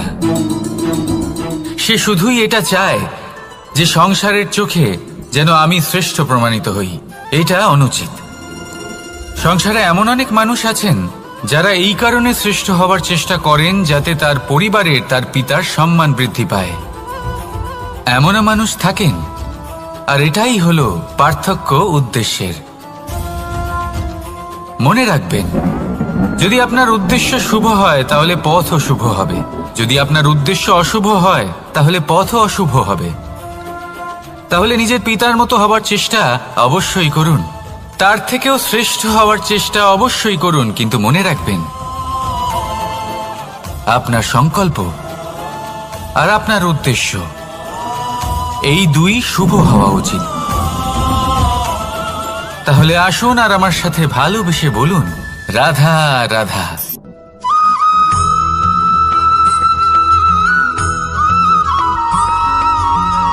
পিতা আর পুত্রের সম্পর্ক অত্যন্ত মধুর হয়ে থাকে। পিতা স্বপ্ন দেখেন, তাকে পূর্ণ করার সকল সম্ভাব্য চেষ্টা করেন, কিন্তু তাও অনেক সময় ওনার স্বপ্ন অপূর্ণ থেকে যায়। তখন পিতা ভাবেন যে স্বপ্ন উনি পূর্ণ করতে পারেননি, ওনার সন্তান তা অবশ্যই পূরণ করবে।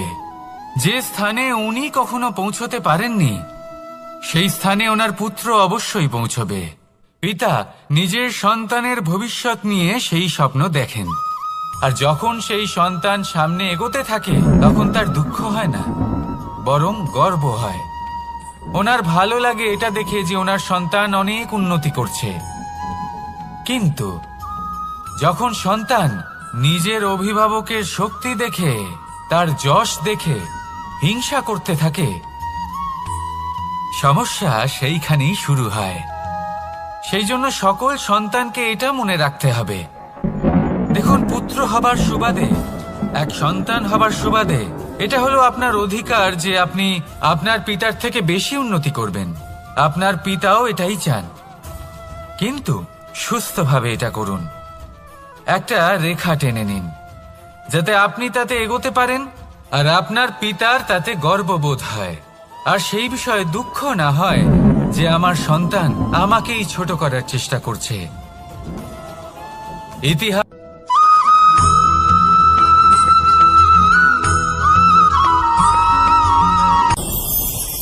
ভয়ের সাথে আমরা সবাই পরিচিত, কষ্টও আমরা সবাই পেয়েছি।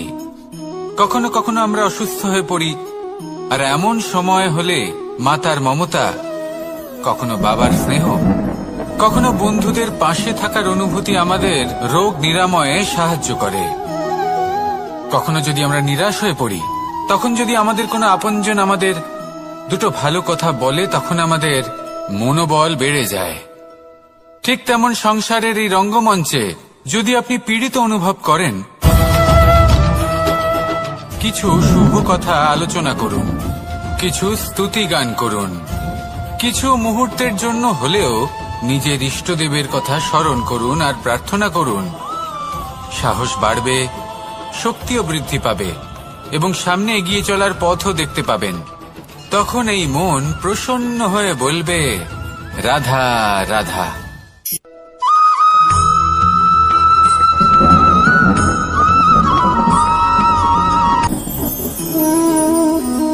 শক্তি এক অত্যন্ত বিচিত্র বস্তু, বা বলতে পারেন অনুভূতি।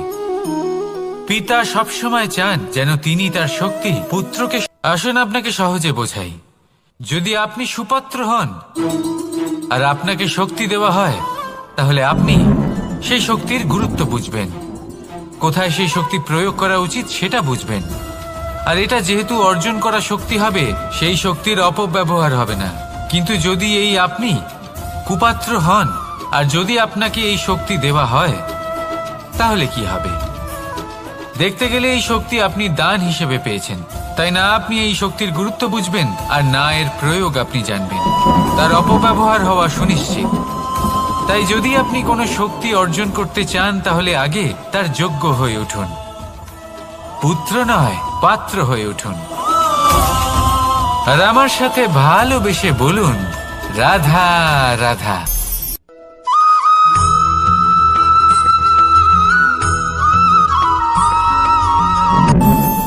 আমাদের মনে যখন কোনো প্রশ্ন ওঠে, কোনো দ্বন্দ্ব জাগে, তখন আমরা যাই আমাদের গুরুর কাছে, আমাদের আরাধ্যের কাছে গিয়ে জিজ্ঞেস করি। এইভাবেই একদিন আমি পৌঁছলাম আমার আরাধ্যের কাছে, আমার মহাদেবের কাছে, আর ওনাকে প্রশ্ন করলাম যে মহাদেব, জীবনে আনন্দ পাওয়ার, উৎসব পালনের, প্রেম ভাগ করে নেবার, জীবনকে উপভোগ করে নেওয়ার সর্বশ্রেষ্ঠ সময় কোনটা? মহাদেব হাসলেন আর উনি বললেন, জীবনে উৎসব পালনের সব থেকে শ্রেষ্ঠ দিন হল মৃত্যুর ঠিক আগের দিনটা। প্রেম ভাগ করে নেওয়ার সব থেকে শ্রেষ্ঠ মুহূর্ত হল মৃত্যুর ঠিক আগের মুহূর্ত। জীবনকে উপভোগ করে নেওয়ার সর্বশ্রেষ্ঠ প্রহর হল মৃত্যুর এক প্রহর পূর্বে। তখন আমি চমকে গেলাম। আমি বললাম, কিন্তু মহাদেব, মৃত্যু তো অনিশ্চিত, আমরা জানিও না কবে আমাদের মৃত্যু হবে। মহাদেব আবার হাসলেন। উনি বললেন যে যদি আমরা এভাবে জীবন কাটাই যে আমরা জীবনের প্রত্যেক দিন, প্রত্যেক মুহূর্ত, প্রত্যেক প্রহর শেষ বলে মনে করি, তাহলে আমাদের সমস্ত জীবন আনন্দের সাথেই অতিবাহিত হবে। কি বলেন?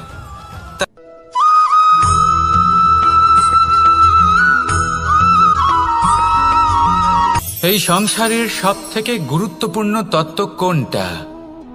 প্রথম হলো সময়। জন্ম থেকে মৃত্যু পর্যন্ত এই যে সময়, এটাই তো হলো জীবন। দ্বিতীয় হলো জীবন, যাতে আমরা সময়ের সদ্ব্যবহার করি, শ্রেষ্ঠ থেকে শ্রেষ্ঠতর কাজ করার চেষ্টা করি। বহু বছরের এই পরম্পরা, এই সংস্কৃতিকে এগিয়ে নিয়ে যাওয়ার চেষ্টা করি। এই সংসারে আমরা অংশগ্রহণ করতে চেষ্টা করি। তৃতীয় হলো ধন, সেই ধন যা প্রত্যেক ব্যক্তি অর্জন করতে চেষ্টা করেন। এবার এই তিনটি তত্ত্বের মধ্যে একটা সামঞ্জস্য আছে, সমান ব্যাপার আছে। সে ধনই হোক বা সময় হোক বা হোক জীবন। আর সেই সমান ব্যাপার হলো যে যদি আপনি এটা গণনা করতে থাকেন তাহলে তা কমতে থাকে, যদি আপনি এটা ব্যবহার করেন তাহলে তা বাড়তে থাকে। একে সংগঠিত করে রাখতে চেষ্টা করলে এ হাত থেকে ফসকে যায়, কিন্তু যদি আপনি একে সামলে রাখতে শিখে যান তাহলে এমন কাজ করবেন যাতে সংসারের সাথে সাথে পরবর্তী প্রজন্ম লাভবান হবে। যদি কিছু শিখতে চান তাহলে সামলাতে শিখুন, গণনা করা বা সংগঠিত করা নয়। আসুন আর আমার সাথে ভালোবেসে বলুন, রাধা রাধা।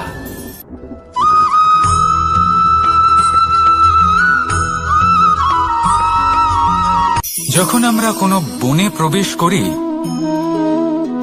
তখন এই সবুজ ঘাস দেখে, এই কোমল ঘাস দেখে আমাদের মন প্রফুল্ল হয়ে ওঠে। ভিন্ন ভিন্ন প্রজাতির ফুল, ভিন্ন ভিন্ন রঙের ফুল দেখে এই মন আনন্দে ভরে ওঠে। এখানে শিশুরা আনন্দ লাভ করে, বড়রা ভোজন গ্রহণ করেন, কথাবার্তা বলেন, হাঁটাহাঁটি করে বেড়ান। এবার ভেবে দেখুন, যখন এই উপবনের নির্মাণ হয়েছিল সেই সময় যদি এই মাটিকে সঠিকভাবে খনন না করা হতো, যদি তাতে সঠিকভাবে বীজ রোপণ না করা হতো, যদি কোনো সংঘর্ষ না হতো, পরিশ্রম না করা হতো, যদি চলতে চলতে পায়ে কাঁটা না বিঁধে যেত, তাহলে এই সুন্দর বন দেখে আমরা কি এই আনন্দ লাভ করতে পারতাম? কখনোই নয়। ধরুন কোনো নদীর তটে সুন্দর একটি বন আছে, সেই বনের আনন্দ লাভ করতে গেলে আপনাকে সেই নদী পার করতেই হবে। যদি সুখের নদীর কাছে পৌঁছতে চান তাহলে তটে যে কাঁটা রয়েছে সেগুলোর সাথে সংঘর্ষ করতেই হবে। এই সংসারে যদি আপনি সুখ লাভ করতে চান তাহলে সুখ লাভের এই যাত্রা শুরু করতে হবে সংঘর্ষ দ্বারা। তাহলে সংঘর্ষকে স্বাগত জানান, এর পেছনেই সুখ রয়েছে যা আপনার জন্য অপেক্ষা করছে। এবার হাসুন আর আমার সাথে ভালোবেসে বলুন, রাধা।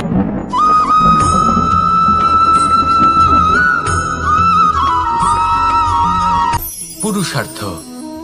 শাস্ত্রে 4 ধরনের পুরুষার্থের কথা বলা হয়েছে। প্রথম হলো ধর্ম। আপনি কি জানেন এই ধর্ম আসলে কি? আপনার কি মনে হয় ধর্ম আসলে কি? কোনো বিশেষ ঈশ্বরকে মানাই কি ধর্ম বলা হয়? নাকি কোনো বিশেষ রীতি পালন করাই হলো ধর্ম?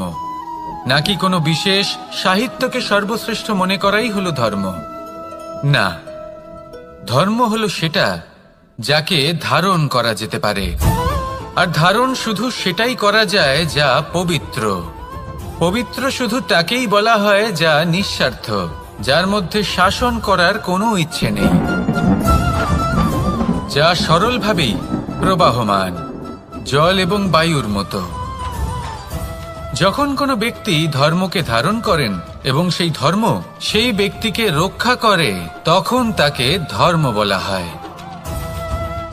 ধর্ম যা রক্ষা করে অহংকার থেকে, খারাপ চিন্তার হাত থেকে। সেই জন্য পুরুষার্থ গড়ে তোলার আগে, ধর্ম পালন করার আগে ধর্মের প্রকৃত অর্থ কি সেটা বুঝে নিন। এটা জেনে রাখুন যে সমস্ত ধর্মের আধার, সমস্ত ধর্মের ভিত শুধুমাত্র ভালোবাসা। আসুন আর এই ভালোবাসার সাথেই বলুন, রাধা রাধা।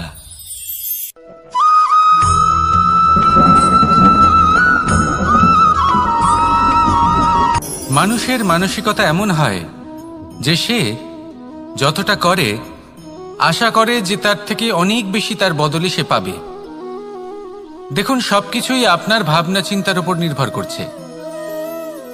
আপনি যদি ফলের বিষয়ে ভেবে কর্ম করতে থাকেন তাহলে সেটা অনুচিত। জীবনের আসল আনন্দ হলো নিজের কর্ম করতে থাকা, ফলের চিন্তা করা উচিত নয়। যদি আপনি এরকম ভাবেন যে আমি এতটা করছি, আমার এতটা পাওয়া উচিত, সেই ভাবনা অনুচিত। যদি আপনি সেবার মানসিকতা নিয়ে কর্ম করতে থাকেন, কর্মচক্রে প্রবাহিত হন, যদি আপনি এমন ভাবনা রাখেন যে আমি এতটা পাচ্ছি তাই এর থেকে অনেক বেশি আমি কর্ম করব, তাহলে নিশ্চিত রূপে আপনি যতটা করছেন তার থেকে অনেক বেশি আপনি পাবেন। আপনার আশার থেকে অনেক বেশি আপনি পাবেন। শুধু জীবনে অনেক বেশি কাজ করতে থাকুন, ফলের চিন্তা করবেন না।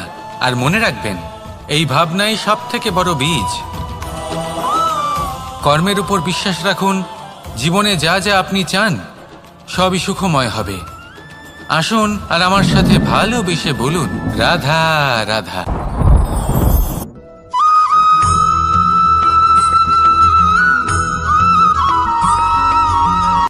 সংসারে আমাদের জীবনে যখন কোনো সুখ বা দুঃখ আসে, তার জন্য আমরা কাউকে না কাউকে অবশ্যই দায়ী করে থাকি, তাই না? এই ব্যক্তি আমাদের সাথে এরকম কাজ করেছেন, তাই আমার সাথে এমন হলো। ওই ব্যক্তি যদি এমনটা না করতেন, তাহলে আজ আমি ওই স্থানে পৌঁছতে পারতাম। সবই আপনার দৃষ্টিভঙ্গির ওপর নির্ভরশীল। আর যদি আপনার দৃষ্টিভঙ্গি এমন হয়, তাহলে তা অনুচিত। সত্যি কথা বলতে, এই সংসারে ভিন্ন ভিন্ন ধরনের মানুষ আছে। এটা আপনার উপর নির্ভর করছে কিভাবে তাদের স্বাগত জানাবেন। একবার ভাবুন, আমি আমার দুটো হাত সামনে নিয়ে এলাম, দুটো মুঠো খুলে দিলাম। দুই প্রকারের মানুষ আসবেন, কিছু না কিছু দিয়ে যাবেন। এই মুঠো যদি আমি বন্ধ করে দিই, তাহলে না কেউ আমাকে কিছু দিতে পারবে, না আমার কিছু যাবে আসবে।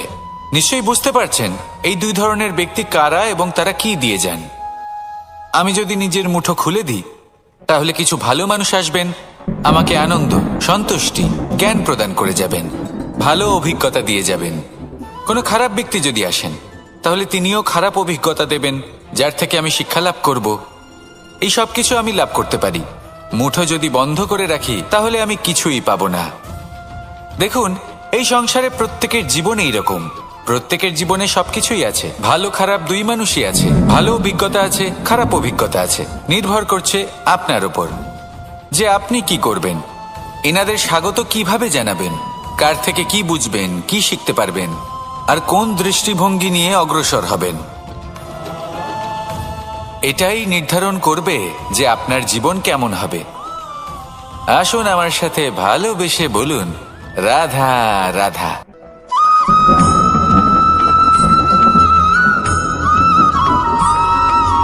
ফিরে আসছিলেন এবং তাদের ফেরার পথে হঠাৎ করে কোথাও থেকে একটি বাছুর চলে এলো।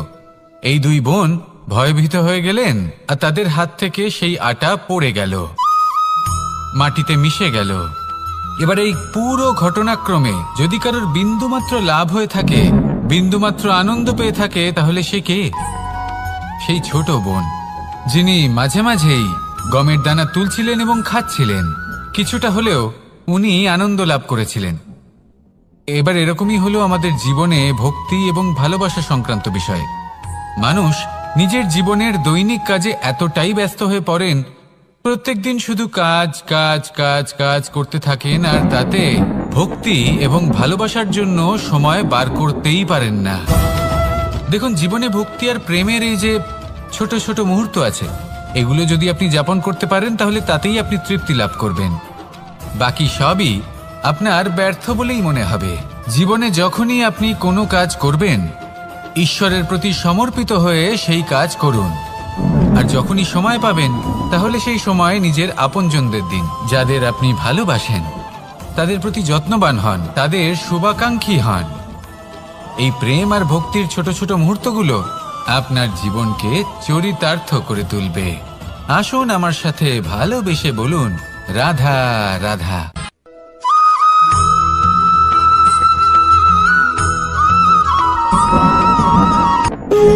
যখন মানুষের মৃত্যু হয়, তখন কি হয়?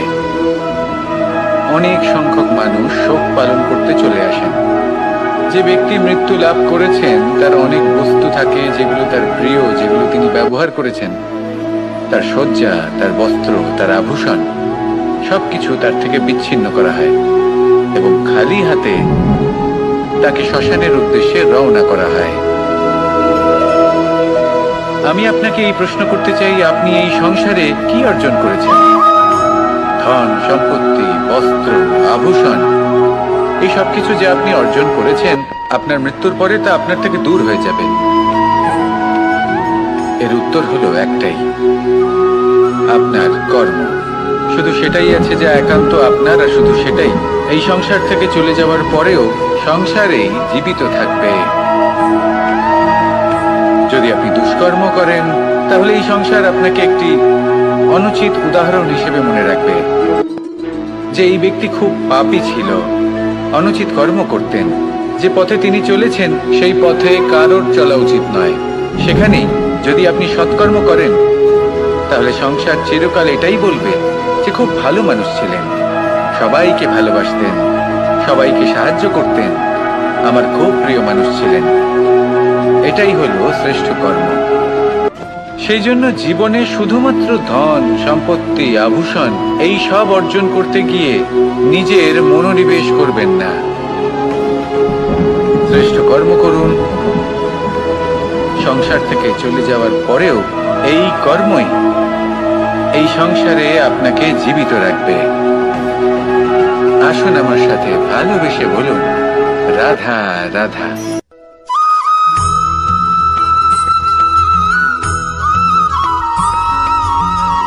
পুরুষার্থ। শাস্ত্রে 4 ধরনের পুরুষার্থের কথা বলা হয়েছে। প্রথম হলো ধর্ম। আপনি কি জানেন এই ধর্ম আসলে কি? আপনার কি মনে হয় ধর্ম আসলে কি? কোনো বিশেষ ঈশ্বরকে মানাই কি ধর্ম বলা হয়? নাকি কোনো বিশেষ রীতি পালন করাই হলো ধর্ম? নাকি কোনো বিশেষ সাহিত্যকে সর্বশ্রেষ্ঠ মনে করাই হলো ধর্ম? না, ধর্ম হলো সেটা যাকে ধারণ করা যেতে পারে।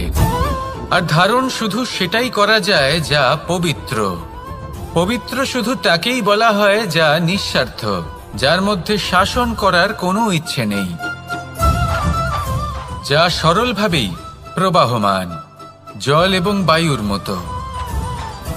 যখন কোনো ব্যক্তি ধর্মকে ধারণ করেন এবং সেই ধর্ম সেই ব্যক্তিকে রক্ষা করে, তখন তাকে ধর্ম বলা হয়। ধর্ম যা রক্ষা করে অহংকার থেকে, খারাপ চিন্তার হাত থেকে। সেই জন্য পুরুষার্থ গড়ে তোলার আগে, ধর্ম পালন করার আগে ধর্মের প্রকৃত অর্থ কি সেটা বুঝে নিন। এটা জেনে রাখুন যে সমস্ত ধর্মের আধার, সমস্ত ধর্মের ভিত শুধুমাত্র ভালোবাসা।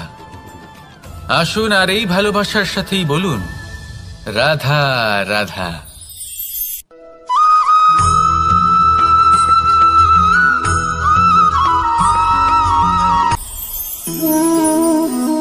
শক্তি এক অত্যন্ত বিচিত্র বস্তু, বা বলতে পারেন অনুভূতি।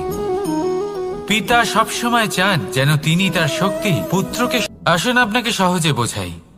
যদি আপনি সুপাত্র হন আর আপনাকে শক্তি দেওয়া হয়, তাহলে আপনি সেই শক্তির গুরুত্ব বুঝবেন, কোথায় সেই শক্তি প্রয়োগ করা উচিত সেটা বুঝবেন। আর এটা যেহেতু অর্জন করা শক্তি হবে, সেই শক্তির অপব্যবহার হবে না। কিন্তু যদি এই আপনি কুপাত্র হন আর যদি আপনাকে এই শক্তি দেওয়া হয়, তাহলে কি হবে? দেখতে গেলে এই শক্তি আপনি দান হিসেবে পেয়েছেন, তাই না আপনি এই শক্তির গুরুত্ব বুঝবেন আর না এর প্রয়োগ আপনি জানবেন। তার অপব্যবহার হওয়া সুনিশ্চিত। তাই যদি আপনি কোনো শক্তি অর্জন করতে চান, তাহলে আগে তার যোগ্য হয়ে উঠুন। পুত্র নয়, পাত্র হয়ে উঠুন। আর আমার সাথে ভালোবেসে বলুন, রাধা রাধা।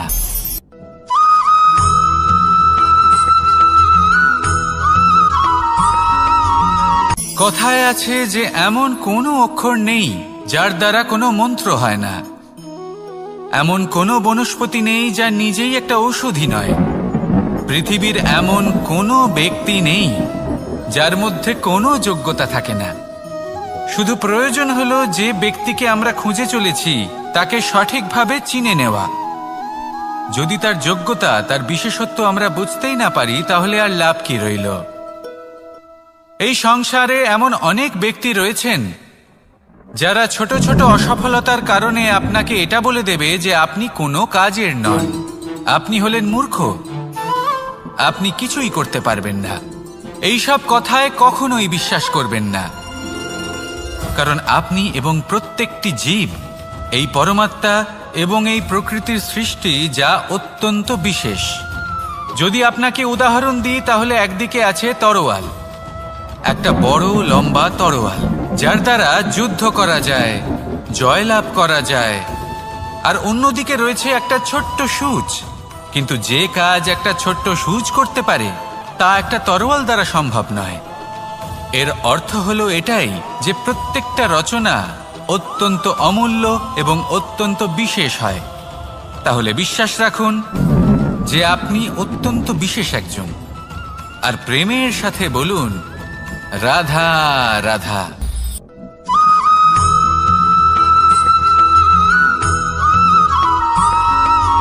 মানুষের একটি সমস্যা আছে যে মানুষ সাফল্যকে মাপতে থাকেন, লক্ষ্যপ্রাপ্তিকে মাপতে থাকেন এবং তার তুলনা করতে থাকেন যে ও এত কিছু পেল আর আমি পেলাম না।